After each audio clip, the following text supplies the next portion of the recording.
pangmahinaan po ang utak ng ganyan, pang DDS lang po yung mga ganyan. Di ba sabi niya, Monggol, uy gagi, ingay mo dyan, oh. Ang detalye sa Agenda Weekend Report ni Joan Manalo. Patuloy na umuugong ang mga panawagan na patalsikin na si Pangulong Ferdinand Marcos Jr. Kagabi. Mga DDS lang naman yung mga ganyan. Ano po, tingnan nyo, ito, yung mga DDS, alam nyo mga kababayan, pansin ko ho, kahit Mesial Tech, magiging ano nila, hero nila. Kahit Mesial Tech, hahangaan nila, mga kababayan. Yung tipong mga ginagawa ni Kiko Barsaga, na parang pag ganun-ganun lang, paikot-ikot doon, tapos biglang kayo po na nakaupo. Tuwan-tuwa na po yung mga DDS doon. Pang mababaan lang po kasi sila. Hanggang ganun lang po ang mga naintindihan nila. Tapang ni Kiko Barsaga, nagsakakanta doon sa Kongreso. Ganun lang ho. No? Subukan mo, magkamali ng ano to, ng salita si Kiko Barsaga. Sasabihin na din po ng mga DDS dyan, may topak yata to. Talaga yatang may topak to si Barsaga Lang ay ipinahayag ni Cavite 4th District Representative Kiko Barsaga na nararapat na raw alisin si PBBM sa pwesto dahil hindi na raw nito pinagsisilbihan ang sambayanang Pilipino. Just like how we... Diyos ko po, yung pabahay ng Pangulo, napatapos na ho mga kababayan with swimming pool, hindi pa pinagsisilbihan ang mga kababayan Pilipino. Yung mga rice processing ho, 100 na, mga boss chief amo sir. At ito na lang ho, yung latest mga kababayan, yung pagsisiwalat ng mga corruption po sa mga ghost project, hindi pa din pagsisilbi sa mamamayang Pilipino. Pang may kaltok na lang ang magsasabing hindi nagsisilbi sa mamamayang Pilipino ang Pangulo ho. Remove the late dictator Ferdinand Marcos Sr. We shall also remove this president that has betrayed our country.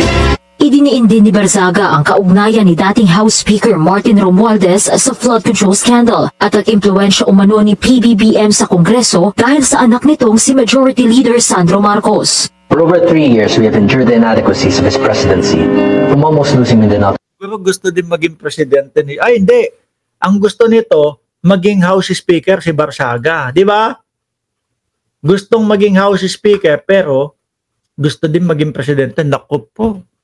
Ano kaya ang mangyari? No? Tumakbo si Sara Duterte. Hindi. Tatakbo naman no talaga yon 2028 bilang presidente. Tapos ang vice president niya, si Kiko Barsaga. Ano po ang tingin nyo mga kababayan? Magandang tandem ho yun. Naku po, mahilig po ang mga DDS sa mga ganyan, mga bossing. No? Panalong-panalo sa mga DDS, yung mga ganyang tambalan ho. Kiko Barsaga, vice-presidente, at Sara Duterte, presidente. Ano kaya yung motto nila, no? Yung dati, si Pangulong Bongbong Marcos at si Sara Duterte, uniteam. Ewan ko kung ano maging maging pinaka-trademark nila. The Sayad Tandem, sabi ni Rowie. Dasaya, Team Toyo, sabi ni Marian. Sabi ni Miko Boys, magiging 150 ang US dollars for sure. Team Toyo daw ho. Hindi ba? Shaltech. Hindi ba pwede yun? The session, with escalating tensions almost leading us to war. And lastly, to our current problem now. The hundreds of billions of flood control funds stolen. Where's Cousin, former House Speaker? Sa tingin niyo ho, ilalabas ni Pangulong Bongbong Marcos yan kung kasama siya dyan? Hindi. Di ba? Maaaring maano siya. Maaari siyang madamay. Di ba? Billions of flood control funds stolen. Where's Cousin, former House Speaker Martin Romualdez, was implicated in the Senate Blue Ribbon Committee. Bukod kay Barsaga, nauna nang umugong ang pangalan ni dating Ilocos Sur. Ito. Si Tanda ulit. si Chavit ulit. Hindi kasi nasisilip po kasi yung mga kaanak niya tsaka ito si Chavit mga kababayan, kaya nagngangawa yan na nagngangawa na Bongbong resign daw. Governor Chavit Singson dahil sa mga pahayag nitong maituturing din umanong inciting to sedition ayon sa palasyo. Nanawagan kasi siya sa mga kabataan at estudyante na sumama sa revolusyon laban sa korupsyon. Pero ang Oh, yun pala. Sumama sa revolusyon. Ang pahayag ni Singson tungkol dito, Kung may katotohanan, lahat yung sinasabi nila sa akin, magpapakulong ko ako. Ikulong ako, patayin ako kung gusto nila. Wala yan sa akin. hindi naman sinagot ni Singson kung may mga lumalapit ba sa kanya tungkol sa umuugong na usapang may mga nagpaplano raw. Bakit ito hong mga ito, kapag ka nagbibigay sila ng mga balita o kung ano man na mga pagbibintang, walang gamit na mga ebidensya, wala man lang mga pinapakitang mga kahit nasusuporta doon sa ibinoboka ng kanilang bibig. Yung sa kanila naman, kumpleto sa recados, lalo na pagka nadaanan ng bilyonaryo news. Na magsagawa ng kudeta. Nitong September 21 kasi, ilang retiradong general at mga dating sundalo ang sumama sa kilos protesta sa Diyos ko, kilala namin yung mga yun, sila Metran. No? Di naman malaki pangalan nun, malaki lang ang tiyan nun. Dati kasama ni yun? Kasama ni si Dado. Di ba yung si Metran? Nagbablog yung nakasuha si Dado, problemado silang dalawa, nakahiga dalawa sa higaan, nagbablog, nagkukwentuhan.